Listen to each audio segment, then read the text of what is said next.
Bienvenidos a esta conversación que acoge el Art Santa Mónica juntamente con el Festival Panoramic, con motivo de la exposición que se está realizando durante esta edición del festival dedicada a la extimidad en Art Santa Mónica, con el título de El otro ubico, Migraciones del cuerpo fragmentado, en la cual Itziar Ocariz participa con una de sus obras, quizás una de las obras también más conocidas de ella.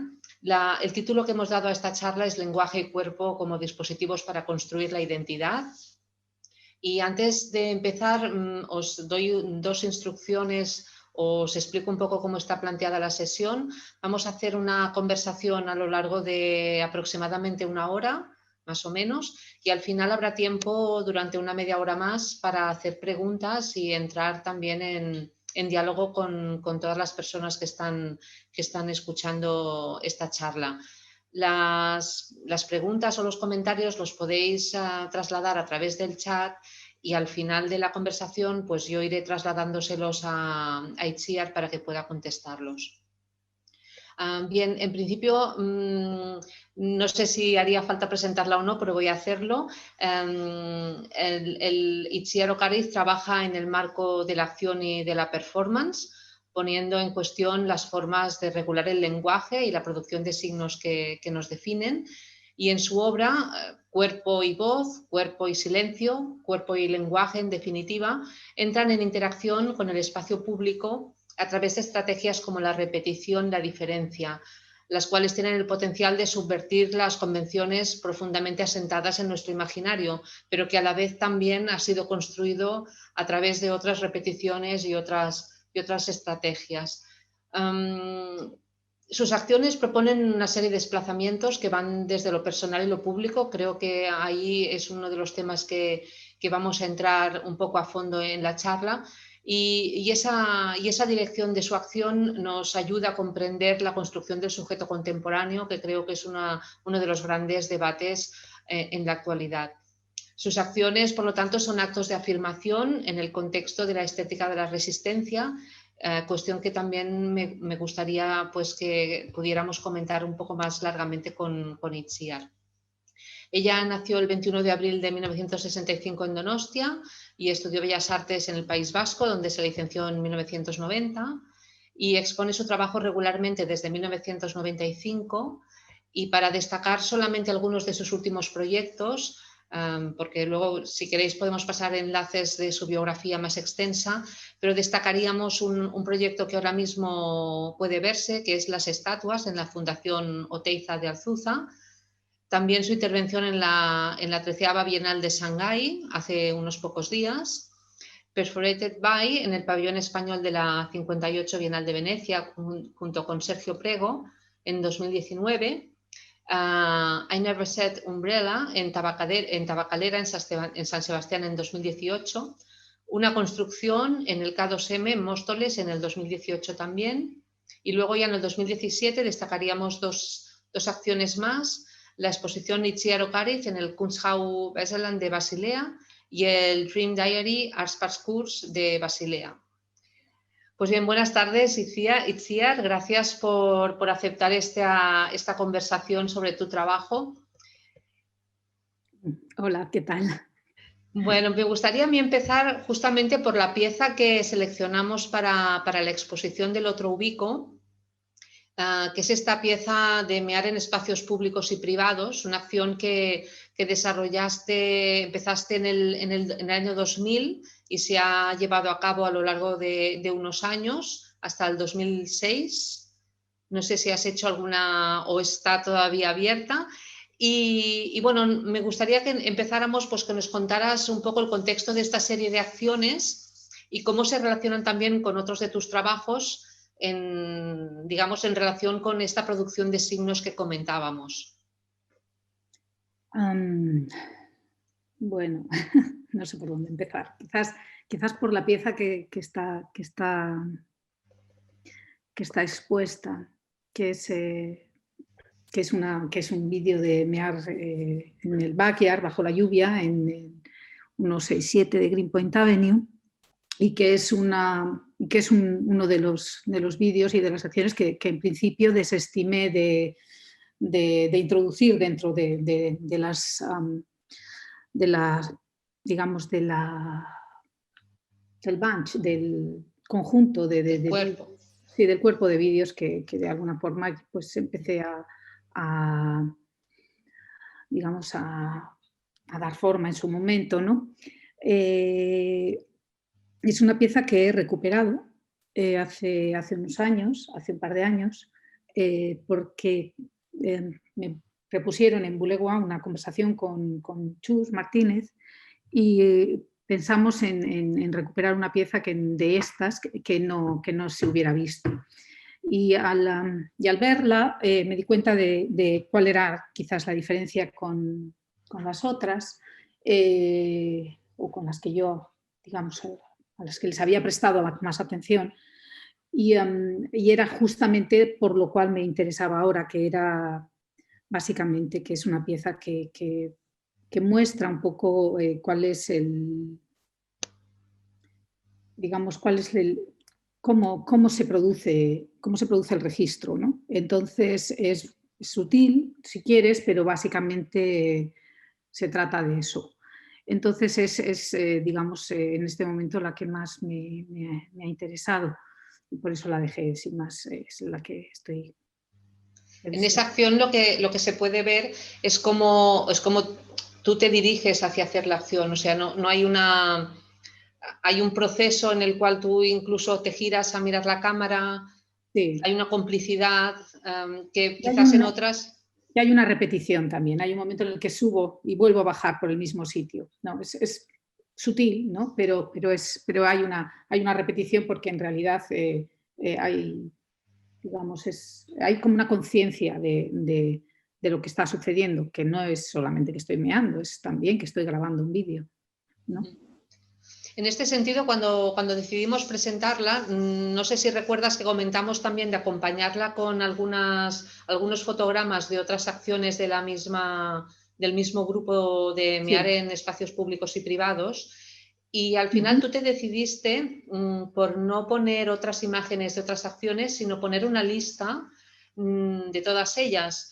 Y precisamente por este concepto de reiteración y yo creo que también porque tienes una relación con esa cosa de las listas, de las relaciones, del lenguaje también como una especie de cajón donde se pueden archivar cosas, ¿no? Y donde se pueden establecer vínculos. Y me gustaría que me comentaras también el peso que tiene el lenguaje, el texto, en estos pequeños giros cuando te planteas sustituir imágenes por los textos, por los títulos de las acciones y los lugares, ¿no?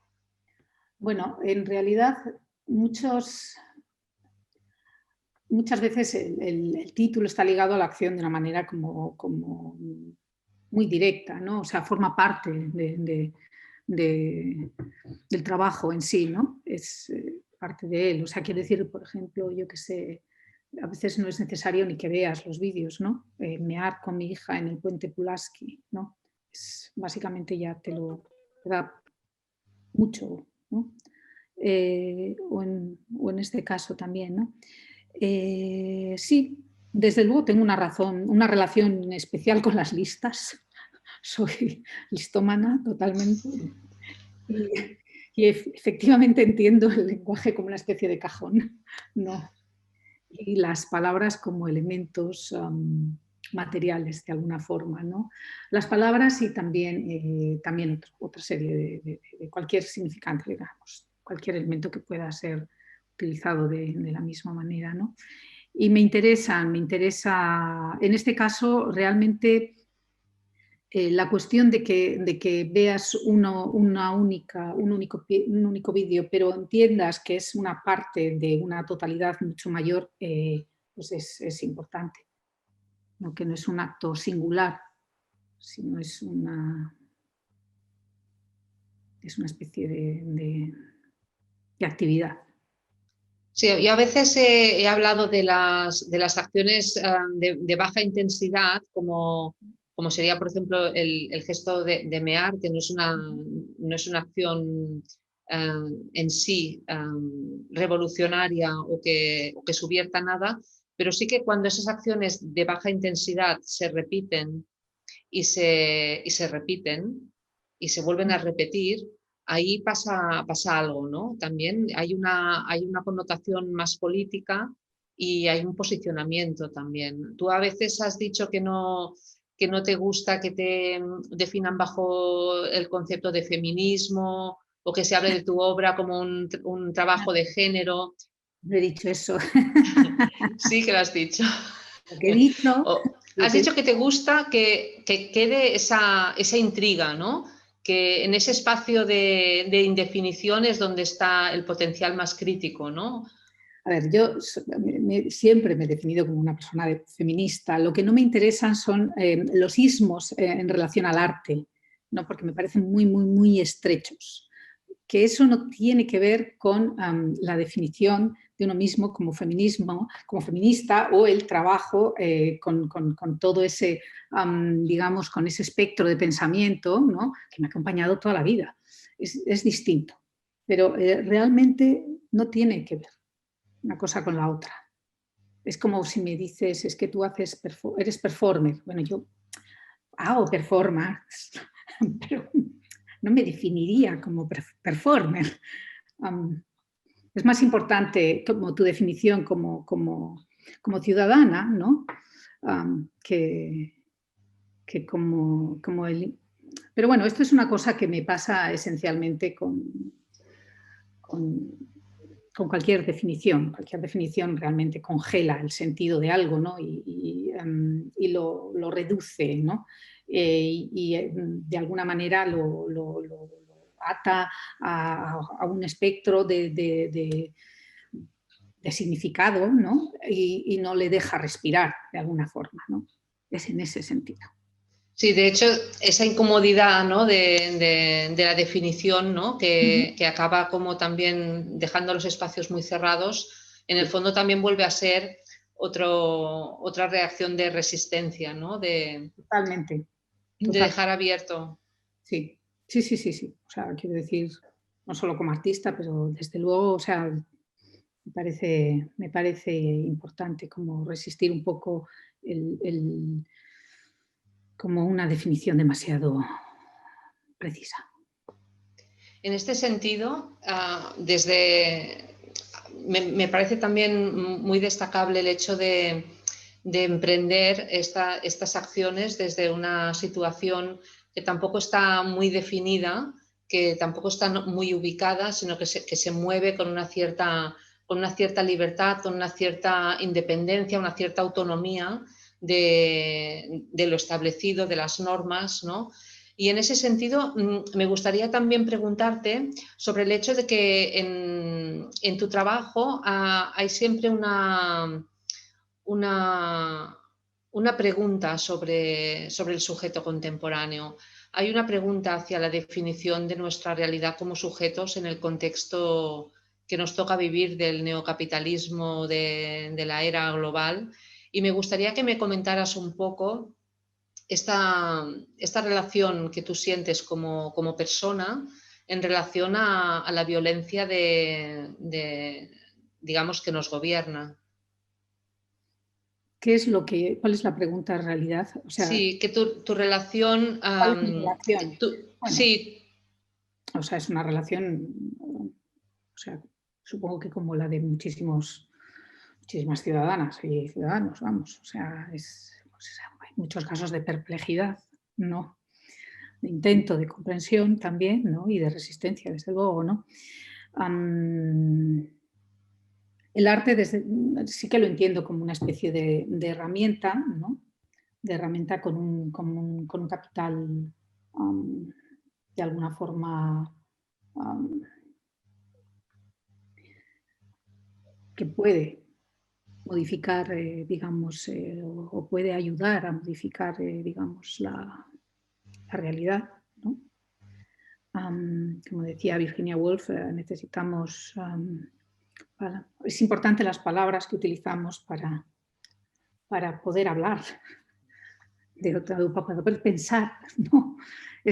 Son importantes. Entonces, producir, digamos, palabras o producir elementos que nos permitan modificar ligeramente nuestra capacidad para pensar, ¿no?, el mundo, ¿no?, pues digamos, es importante, sin más. Tú muchas veces este mensaje y esta relación la emites desde algo muy concreto, muy personal, y la abres al espacio público. Y estaba pensando ahora en estas acciones de la respiración oceánica. Sí. Que volvería a ser este gesto que es profundamente radical, pero a la vez es sencillo y es compartible. Sí, o sea, sí, es compartible. No sé si poner un fragmento de la respiración para quien no lo haya visto. Vale, compartimos pantalla. Venga.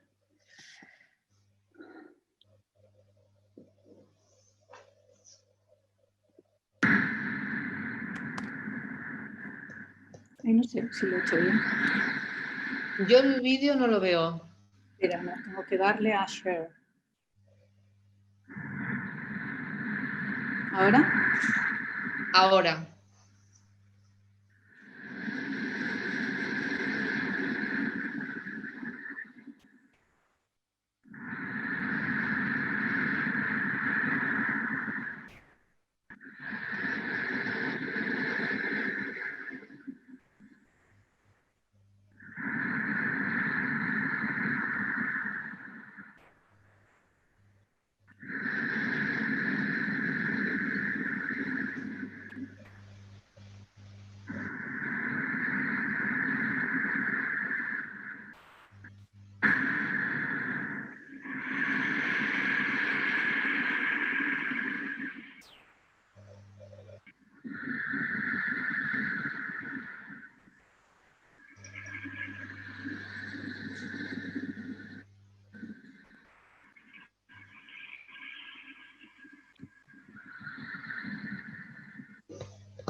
Bueno, ok. Ok, ahí estabas haciendo esta acción con tu hija, ¿la has hecho también con otras personas? Sí, sí, con Lorea Alfaro, por ejemplo, lo he hecho. Sí, y luego también lo he hecho pues, con otras 7 personas más, ¿no? Cada una teníamos nuestro propio... O sea, lo que tiene lo que es esta acción es... la respiración oceánica es una respiración que se utiliza en yoga, que yo soy instructora de yoga. Y es un tipo de respiración que se utiliza mucho para meditar o para sostener una postura durante un tiempo. Lo que me interesa de ella es que de alguna manera te lleva a una figuración, ¿no? El MAC, ¿no? Imita de alguna manera o tú lo identificas con el sonido del mar. Y me interesa como ese carácter como figurativo del signo, ¿no?, pero tan lejos realmente del suceso en sí, ¿no? Que es algo muchísimo más abstracto que tiene que ver o más concreto, no sé, simplemente con respirar. La respiración me interesa en el sentido de que, lo he dicho muchas veces, que no recuerdo quién era, que definía digamos, el lenguaje y la voz como una funny way of breathing, ¿no?, una manera divertida de respirar. De alguna manera, todo el mecanismo de producción de sonido y de palabras, ¿no?, está ligado a la respiración y también, de alguna manera, al tono. Hay muchas cosas que se dan simplemente en el sonido de la respiración, ¿no?, que tiene que ver con los graves que utilizas, por cómo eres, etcétera, etcétera, ¿no? De alguna forma la subjetividad como individual está implícita, ¿no?, en la respiración de cada uno, ¿no? Y no sé si os habéis fijado, cada altavoz, mi hija estaba en uno y yo estaba en el otro altavoz. Cuando éramos 7, pues cada persona tenía un solo altavoz diferente de los demás. Puedes identificar la diferencia de las respiraciones, ¿no? Produciendo, digamos, un coro de lo mismo, ¿no? El mar, ¿no? O de 7 personas respirando o 2 personas respirando. Sí, en ese sentido el aspecto coral de esta pieza es muy interesante porque da un poco este signo de lo que tú haces, es algo que compartes, que antes comentaba esta palabra de compartir, ¿no? No es algo que expones o que cierras, sino quizás el propio concepto performático de la acción tiene este elemento, ¿no? de esa temporalidad, de ese estar, ¿no? que en tu trabajo es muy significativo. Sí, bueno, no te entiendo bien a dónde vamos. En realidad, la cuestión de compartir es en el arte, pero también, y especialmente en la performance, es esencial, ¿no? En los procesos de producción, lo que me interesa del coro, de alguna forma, es que todas las voces, de alguna manera, muchas veces dicen lo mismo, ¿no? Y en cambio, siempre es distinto, siempre puedes identificarlas, incluso en el coro, ¿no? Muchas veces depende, ¿no? Me interesa también la acumulación de voces cuando se acumulan las conversaciones o cuando se acumulan las descripciones, ¿no? Digamos como las frases que tienen un significado, ¿no? Puedes seguir una persona hablando, puedes seguir 2 personas hablando de manera, dos cosas distintas, a duras penas, pero puedes hacerlo. 3, realmente ya estás en problemas, ¿no? 4, realmente empieza a ser ruido. 5, ya vamos, o sea, hay un nivel de inteligibilidad que en las palabras, en la acumulación de palabras, no admite cuando son distintas, digamos, como la acumulación, ¿no? O no demasiada, ¿no? Y en cambio, en la respiración oceánica realmente se refuerzan por acumulación, digamos, las voces. Eso me interesa. ¿No? Aunque respiren de manera distinta, ¿no? Y ahora que hablábamos de esto, del tema de la performance, que ahora parece que hay como un cierto resurgimiento, ¿tú tienes una opinión de por qué hay este resurgimiento de la performance? ¿Te parece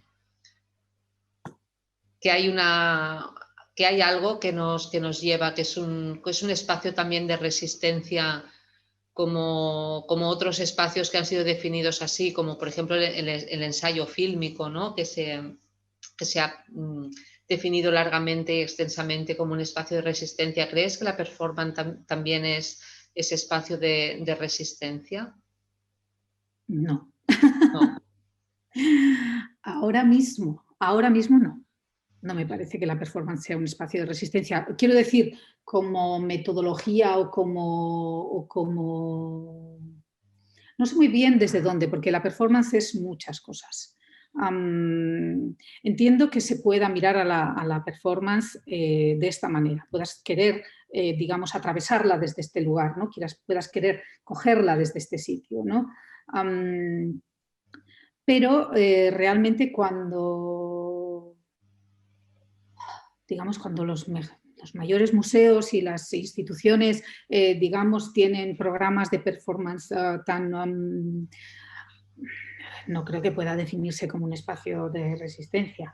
Eso es, no sé, me parece a mí que depende, ¿no?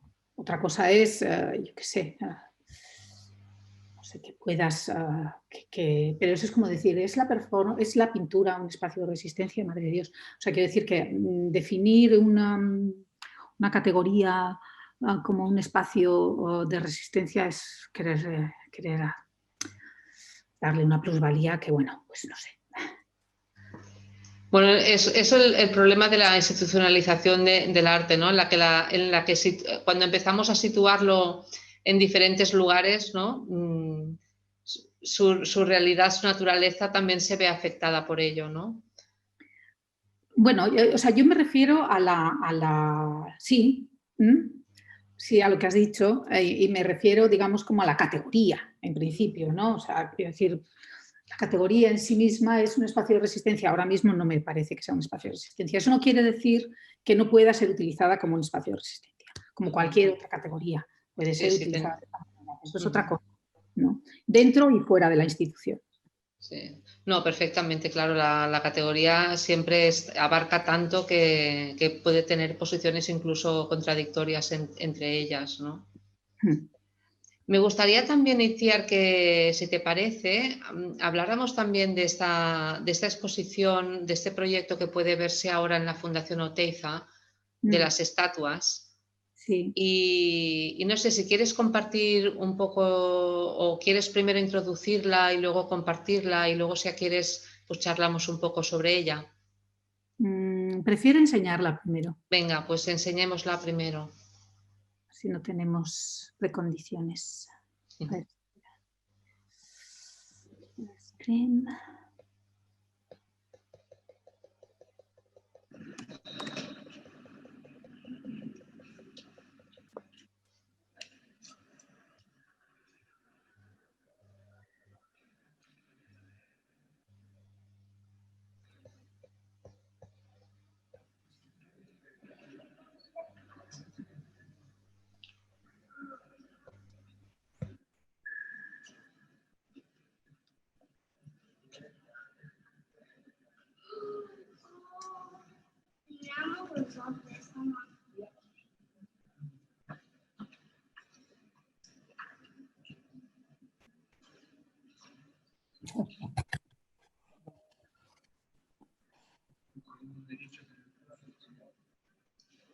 Van por la estatua.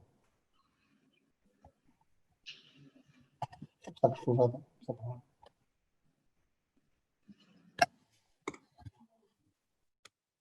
Bueno, tampoco vamos a poner ahí.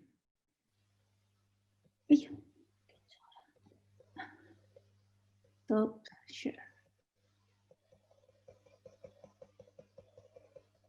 Ya. Ahí te hemos visto conversando con una estatua. Un relicario del siglo XIV en el Met, en el Metropolitan de Nueva York. Cuéntanos un poco esta acción de hablar, esas representaciones inanimadas. Pues en realidad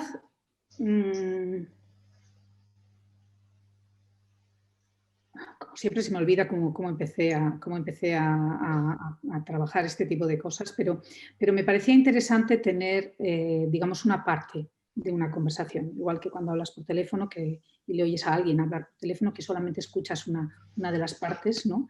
Y el resto de la conversación tienes que, de alguna manera, imaginar, ¿no? Tienes que rellenar todo ese campo que te queda vacío, ¿no? Todo ese espacio vacío. Me interesaba por eso y empecé a mantener conversaciones con diferentes estatuas, estas de las primeras, a grabarlas con dos móviles. Me grababa la voz por un lado y el sonido por otro, el sonido ambiente y la imagen por otro. Y lo que me pasaba, lo que me pasó fue que al principio, en cuanto coloqué el sonido y la imagen junta, carecía de interés ninguno porque era como autoexplicativo de alguna manera, o sea, era como demasiado limpio o algo así, ¿no? Mientras que si separabas la conversación que mantenías con la estatua y la imagen, ¿no? El vídeo funcionaba perfectamente, tenía interés, era extraño ver a esa persona hablando con las estatuas y tenías que imaginarlo todo, ¿no? Y era más interesante que escuchar esa conversación, que en muchos casos es una conversación como de parada de autobús, ¿sabes? Lo que pasa es que con el tiempo he mantenido muchas conversaciones con diferentes estatuas y con diferentes cosas también. Hay veces en las que sí hay sucesos que suceden vocalmente, ¿no? Y que suceden con el vídeo a la vez, y realmente cada caso es diferente. Y eso me interesó, en su momento me sigue interesando. Además de esto, tengo las transcripciones de las conversaciones que también tienen su interés, precisamente porque son como... El lenguaje verbal es muy repetitivo, da muchas cosas por supuestas, se sirve de los gestos, de tantas cosas, y cuando lo transcribes directamente, ¿no? Hay algo que pasa bastante claro, ¿no? Y si en una conversación además tienes solamente la mitad de los elementos, aparte de toda la configuración verbal que está sucediendo, de alguna forma, ¿no? Pues es bastante... Bueno, hay algo que pasa que me interesa, digamos. Sí, también es una manera, me gustaría que hablaras un poco también de la relación que propones con esos objetos, ¿no? ¿Tú esto lo has hecho con estatuas? ¿Lo has hecho también con otros elementos que no fueran estatuas? Con elementos como una ventana. Con otros objetos. Sí, lo he hecho con otros objetos, pero nunca he utilizado nada. Hay algo que me gusta también de la relación con los elementos dentro del sistema del arte. Me interesa. Me interesa mucho también hacerlo como en el directo de un museo o algo así, ¿no? Hay algo que pasa en ese hablar con algo, ¿no? Y que solamente unas pocas personas vean ese mini suceso, ¿no? Digamos, en su relación con las exposiciones o con las cosas que están mirando. Y como cuando seleccionas estas estatuas o estas esculturas con las que... ¿Es algo que es espontáneo? ¿Es algo que te planteas o que tiene que ver con el significado, con la historia de esa pieza? ¿O es una relación más espontánea, más del momento? La palabra espontánea es particular. Pero desde luego no es una relación pensada. En este caso, o pensada sí, es caprichosa, es una relación caprichosa. En este caso, por ejemplo, este relicario estaba en un patio que es precioso dentro del museo, en uno de los pasillos del patio, en un piso. Y de manera que queda como, ¿sabes? O sea, como a una cierta altura. Tú te asomas y ves el resto del patio, ¿no? Y luego el peinado de la pieza recordaba un poco como a la princesa Leia, y me hacía cierta gracia. Así que le vi y dije, oye, quiero hablar con ella. O sea, realmente es caprichoso, lo cual no quiere decir que no sea importante, en el sentido de que no voy a articularlo desde conceptos que no me interesan o algo así, ¿sabes? O que no me interesan o que me interesan de otra manera, ¿no? Bueno. En la Fundación Oteiza hablas también con algunas obras del escultor, ¿puede ser? Sí. He hablado con varias piezas de él. La primera vez que hice este trabajo lo hice en la Fundación Oteiza, de hecho. Lo hice en el contexto de un taller y se lo propuse a los alumnos como un ejercicio, ¿no? Que lo hiciéramos con el museo abierto y que habláramos con algunas de las esculturas que estaban expuestas, ¿no? Y realmente fue bastante interesante, digamos, lo que sucedió, ¿no? Dentro de ese museo, que es un museo de alguna manera como muy específico, ¿no? Y demás.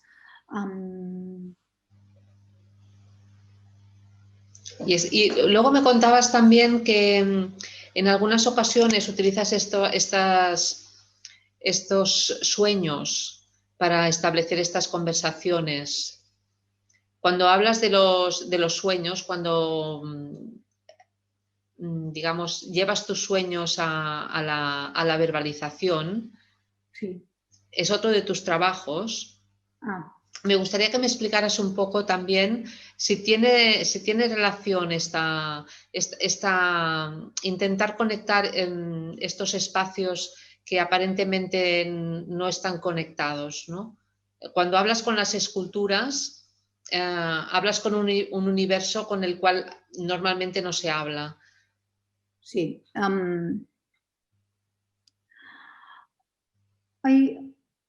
Tiene que ver con los espacios que utilizamos para vivir, digamos, ¿no? Que no siempre han sido así y que no solamente son así. Quiero decir que los lugares asignados socialmente ahora mismo en Occidente para la conversación con los objetos inanimados son la oración o la terapia de Gestalt, por ejemplo, ¿no? Hay muchos más. Hay pocos lugares donde tu relación con los objetos inanimados pase por otro tipo de articulación, ¿no? O sea, o tengas esta relación. Y es algo que a mí me interesa, ¿no? De la misma manera que me pueden interesar los sueños, ¿eh? En el sentido de mirar como hacia otro lugar, ¿no? Hacia lugares que tenemos de alguna forma un poco como más periféricos, ¿no? Y que nuestra relación con ellos pasa por codificaciones muy determinadas, ¿no? También en los sueños, ¿eh? O sea, quiero decir, desde el psicoanálisis, ¿no? Pero aún así, ¿no?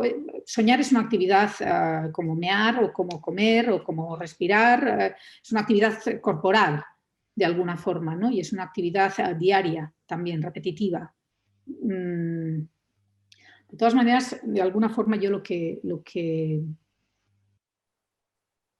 como me acerqué a los sueños fue de otra manera. Yo empecé a trabajar con palabras por una invitación, me invitaron a hacer algo desde Consoni, me invitaron a hacer algo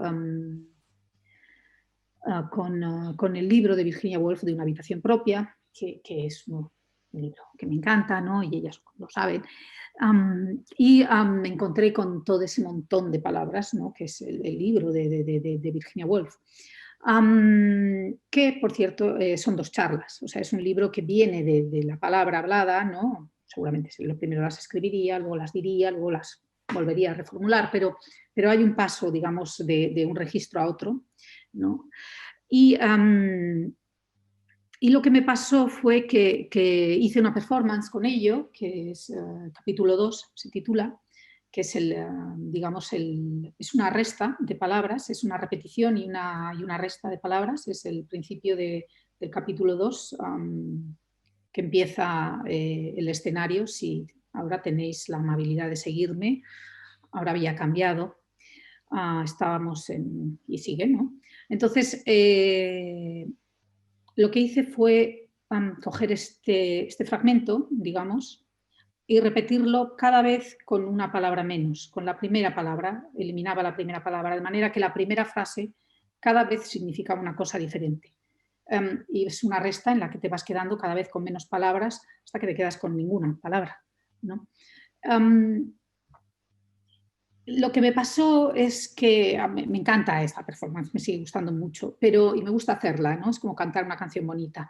Pero lo que me pasó es que yo estaba demasiado cerca del significante Virginia Woolf, de alguna manera, ¿no? O sea, de repente lo tenía encima, ¿no? Que esto es lo que sucede con las estatuas, ¿eh? Claro. Pero de alguna forma sentía que sus palabras eran suyas y no eran mías, ¿no? Y que me costaba un poco, digamos, cargar con ello todo el tiempo, ¿no? Así que pensé que necesitaba un sistema para una técnica, para tener palabras, porque yo no escribo, entonces como no escribo, no tendría razón para tener, o sea, ¿de dónde consigo las palabras? no sé. Entonces pensé que apuntar los sueños, mis sueños por la mañana, pues y más en un teléfono móvil, te despiertas, apuntas el sueño, ¿no? Y tienes todo ese bunch, todo ese cúmulo de palabras, ¿no? De repente, ¿no? Sobre las que no tienes tanto control, de alguna manera, ¿no? Entonces, bueno, fue una manera de... Hay quien ha definido esos sueños relatados como poesía. El otro día lo comentábamos. ¿Cómo tú te sientes cómoda con esa? Ahora voy a sacar un libro, pero yo he sacado antes otro con Moritz Kuhn, por ejemplo, sobre los sueños, el diario de sueños en IF. Y yo los entiendo que hay algo que comparten con la poesía, en el sentido de que sobre todo los dibujos tienen, digamos, suceden con palabras y suceden sobre el papel, ¿no? Y como tales son una forma de pensamiento con las palabras, ¿no? Sobre el papel. Y tienen un espacio, digamos, como diría yo, como relacionado con la producción de un espacio plástico o algo así, ¿no? Lo que pasa es que yo los asocio mucho al suceso vocal, de alguna manera, ¿no? Para mí los sueños están relacionados, son, digamos, como un material, es material con el que yo voy a trabajar, ¿no? en directo, ¿no? Y entonces, por un lado están los sueños tal y como los escribo, ¿no? Es este material con el que voy a trabajar, y después como la transcripción de lo sucedido en el suceso vocal, ¿no? Yo que me gustaría llamar un poco, mientras seguimos conversando, llamar un poco a las personas que nos están siguiendo, que empezaría a ser el momento de trasladar preguntas si quieren hacer algún comentario o trasladarte alguna pregunta, que ahora sería el momento de que podrían empezar a hacerlo y las podríamos empezar a poner en juego. Mientras llegan estas preguntas, a mí me gustaría también hablar un poco sobre en tu trabajo, el hecho de que tus acciones y tus obras en general no siguen una narración lineal, es algo como muy natural, que juega también con la ambigüedad, que juega rompiendo un poco lo que sería una narrativa de comienzo, acción y final, sino que hay un poco esta cosa de la fragmentación, del discurso no lineal. ¿Tú te reconoces en esta descripción de tu trabajo? Hombre, sí.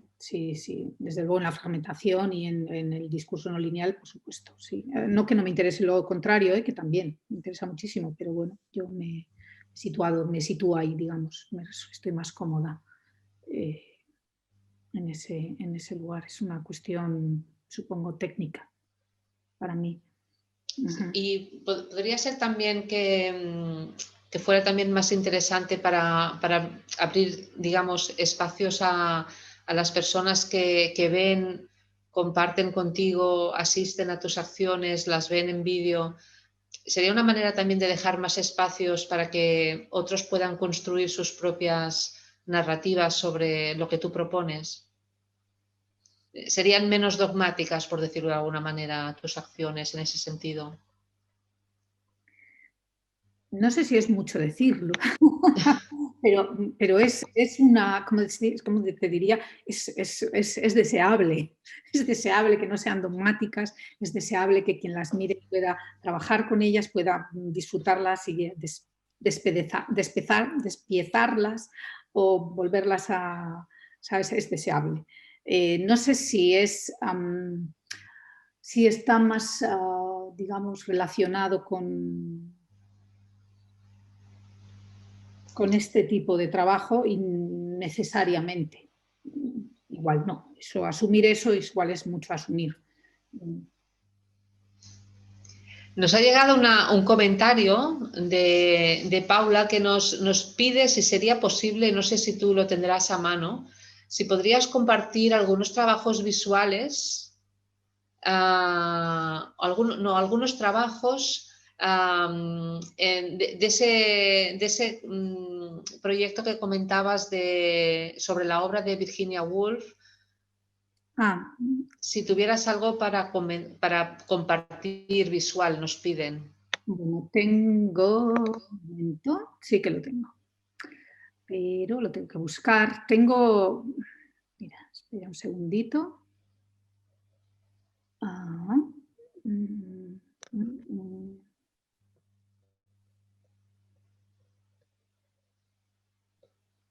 Voy a buscarlo.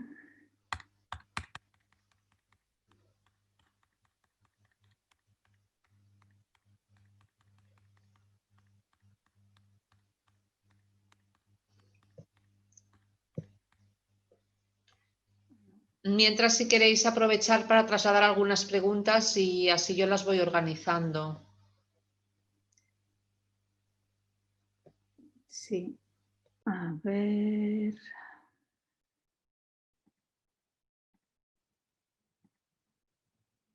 Lo he buscado donde no estaba. Esto es un clásico mío. Que claro...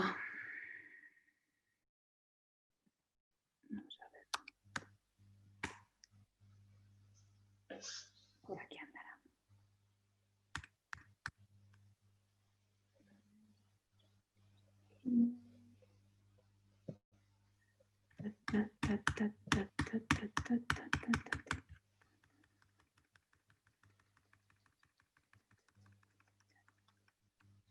¿Lo has publicado este trabajo, Itziar? Sí. Mira, tengo un momento. Tengo ahora, de hecho, hemos sacado con Ars Libris no os voy a enseñar porque lo tengo aquí.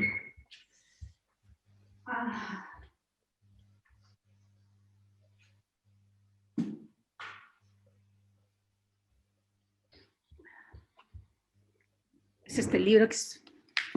¿Veis? Woman and Fiction, que está basado en esta performance. Digamos, voy a compartir pantalla ahora para que veáis, digamos, este trabajo.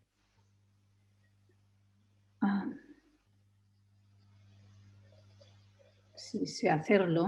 A ver, ay, no, esto no. Ay. A ver dónde estoy. ¿Me veis, verdad? Sí, te vemos. Vale, bien. Ahora si consigo volver a la pantalla así. Bien. Bien. Bueno, esto es una transcripción digamos, de la performance. A ver. Esta es yo haciendo la performance en cuestión. Esta también. Esto es... ¿Veis? Podéis ver digamos, el capítulo 2 de una habitación propia. Y esto es el resultado, digamos, de la vocalización, de la resta, digamos, ¿no? Que es muy bonita.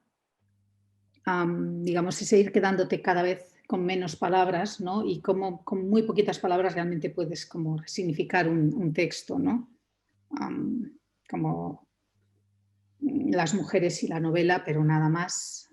Mujeres y la novela, pero nada más. Y la novela, pero nada más. Novela, pero nada más. Pero nada más. Nada más. Más. Es realmente bonito. Digamos, esa manera de quedarte cada vez con menos palabras, ¿no?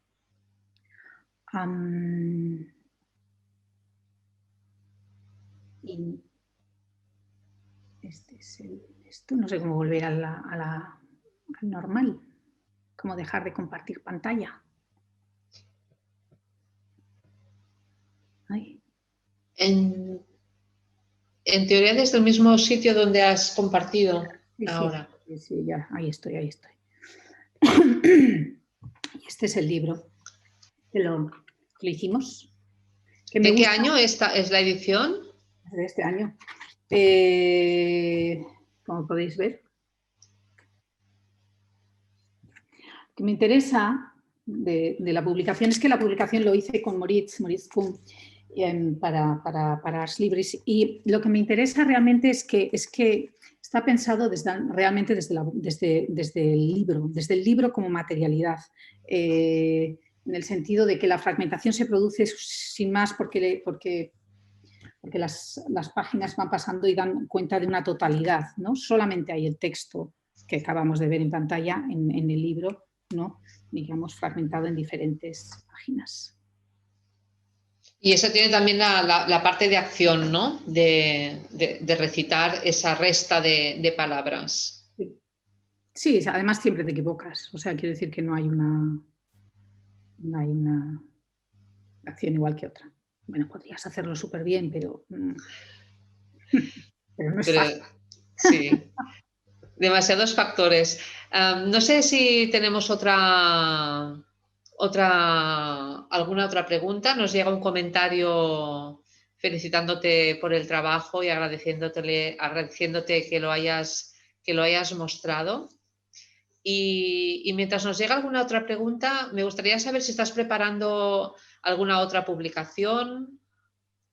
Estoy preparando otra publicación que es, de hecho, es el diario de sueños, pero es, digamos, los sueños tal y como yo me los llevo a los scripts, diríamos, las partituras que yo me llevo a escena, básicamente, que son los textos escritos, ¿no? Hace un año así tuve una exposición en Net Hall, ahí en Barcelona, en Hospitalet, y era el Gallery Weekend, y estuve hablando con dos coleccionistas de performance, si es que existen, pero existe, y tal. Y la verdad es que me estuvieron haciendo una serie de preguntas que me interesaron mucho. En realidad me preguntaban, por ejemplo, si la performance que yo había realizado, que en realidad estaba ligada a una escultura que tenía en la exposición, si la escultura era dependiente de la performance, si los papeles que estaban en la pared eran dependientes de la escultura, cómo se relacionaba todo, si otra persona podía hacer mis performances en vez de hacerlas yo, qué iba a pasar con ellas cuando yo me muriera, etcétera, ¿no? Estaban como bien articuladas en el sentido de que ellos estaban pensando sobre la naturaleza del trabajo, ¿no? Y me hizo realmente pensar en ello, pensar si hay alguien más que pueda hacer mis performances, ¿no? Yo trabajo de una manera muy particular, o sea, si una persona puede trabajar con ese material en el directo, desde luego que sí. Ahora, ¿todo el mundo puede hacerlo? Para mi satisfacción, desde luego que no. Son ese tipo de cosas. Entonces, pensé si tenía sentido, cuando me propusieron hacer este libro, pensé si tenía sentido hacerlo, ¿no? Como publicar, digamos, las partituras, los textos, esos que cada uno está ligado a una performance determinada que ya ha sucedido, ¿no? Y se parecen más, como digamos, como a una narración, ¿no? A una serie de relatos, digamos, ¿no? Muy fragmentados, ¿no? Y demás, ¿no? Y sigo preguntándome esto, ¿no? Pero pienso que solamente en el hecho de hacerlo, de llevarlo a cabo, ¿no? Puedes entender qué es lo que estás buscando o algo así. Lo que me ha gustado de hacer esta publicación, todas estas publicaciones, es, digamos, entender cuál es mi relación con ello, ¿no? O sea, cuál es mi relación con el libro de artista, cuál es mi relación con el texto sobre un papel, cuál es mi relación con la literatura, ¿no? O con el texto escrito, ¿no? Me interesa bastante. Claro, porque en ese sentido, esta pregunta que te hacían de si es posible hacer hacer tus performances, ¿no? Por ejemplo, la que veíamos de hablar con estatuas, ¿cómo verías la posibilidad de que pudiera replicarse por otra persona? ¿Cómo escoger el espacio? ¿Cómo escoger la pieza? Mira, se parece mucho, yo siempre comparo mi trabajo con la cocina, en el sentido de que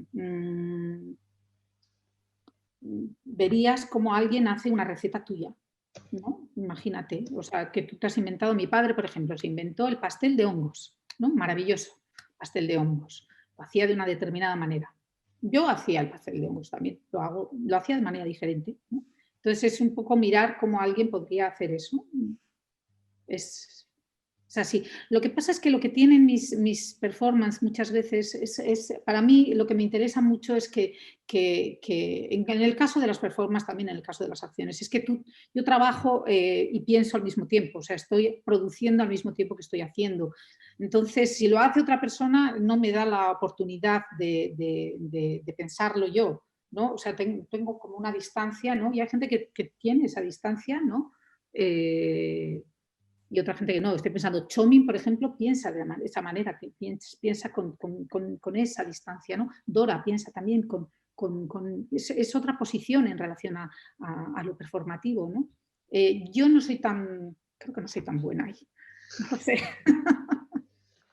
No, pero es interesante lo que dices, ¿no? De que cómo uno se ubica en el espacio tiene mucho que ver como con el desarrollo de la performance, ¿no? Y simplemente replicarla no es tampoco, no es lo mismo, ¿no? Bueno, no digo que sea peor, ¿eh? O sea, es distinto. Es una cosa que yo ahora mismo tengo interés en hacer, que lo he hecho otras veces, ¿eh? O sea, cuando yo no puedo hacer algo y lo hace otra persona, parece perfecto, no tengo ningún problema, vamos. Y he trabajado con gente, o sea, quiero decir, que he trabajado con Víctor Iriarte un montón de años, he trabajado con Lorea Alfaro, he trabajado con otras personas en otras ocasiones, con Berta Martín, por ejemplo, cuando tuvimos que hacer la escalada, pero es... De hecho, por ejemplo, cuando hicimos la escaladora, Berta escaló ella, yo tenía justamente esa distancia, yo no soy capaz de escalar, vamos, una escalera lo único. Nada más. Bueno, Itziar, no nos han llegado más preguntas, pero llevamos más de una horita larga charlando.